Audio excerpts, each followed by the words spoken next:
ராமநாதபுரம் மாவட்டம் கடலாடியில் 24,000 கோடி மதிப்பீட்டில் புதிய அனல் மின் நிலையம் அமைக்கப்படும் என தமிழக முதலமைச்சர் செல்வி ஜெயலலிதா சட்டப்பேரவையில் இன்று அறிவித்தார்.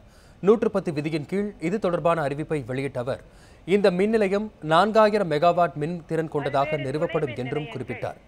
இதற்காக நல்லாம்பட்டி வருவாய் கிராமத்தில் 3,000 ஏக்கர் நிலம் கண்டறியப்பட்டுள்ளதாகவும், தேவையான திட்ட அனுமதிகளை பெற்ற பின்னர் புதிய மின் நிலையம் அமைக்கும் பணிகள் தொடங்கும் என்றும் முதலமைச்சர் தெரிவித்துள்ளார். தமிழகத்தில் தற்போது தடையின்றி மின்சாரம் விநியோகிக்கப்படுவதாகவும் முதலமைச்சர் செல்வி ஜெயலலிதா அப்போது குறிப்பிட்டார்.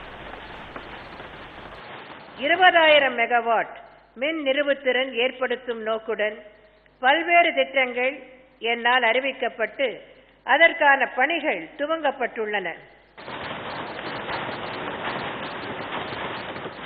ராமநாதபுரம் மாவட்டம் கடலாடி தாலுகாவில் 4,000 மெகாவாட் திறன் கொண்ட ஒரு மாபெரும் அனல் மின் திட்டம் 24,000 கோடி ரூபாய் மதிப்பீட்டில் அமைக்கப்படும் என்பதை மகிழ்ச்சியுடன் தெரிவித்துக் கொள்கிறேன்.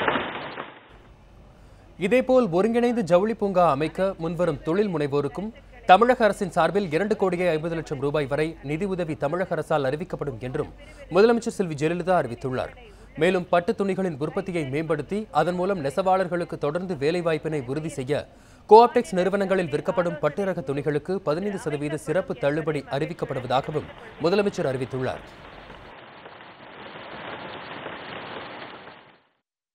பட்டு கைத்தறி நெசவாளர் கூட்டுறவு சங்கங்களின் மூலம் ஆண்டொன்றுக்கு சுமார் 200 கோடி ரூபாய் முதல் 220 கோடி ரூபாய் மதிப்பிலான பட்டு துணிகள் உற்பத்தி செய்யப்பட்டு வருகின்றன. பட்டு கைத்தறி நெசவாளர் கூட்டுறவு சங்கங்கள் மற்றும் கோஆப்டெக்ஸ் நிறுவனம் ஆகியவற்றின் பட்டு ரக விற்பனையினை மேம்படுத்தவும், சரக்கு இருப்பினை வெகுவாக குறைக்கவும், அதன் மூலம் நெசவாளர்களுக்கு தொடர்ந்து வேலை வாய்ப்பினை உறுதி செய்யவும், பட்டு ரக துணிகளின் விற்பனைக்கு 15 விழுக்காடு சிறப்பு தள்ளுபடி வழங்கப்படும் என்பதை மகிழ்ச்சியுடன் தெரிவித்துக் கொள்கிறேன்.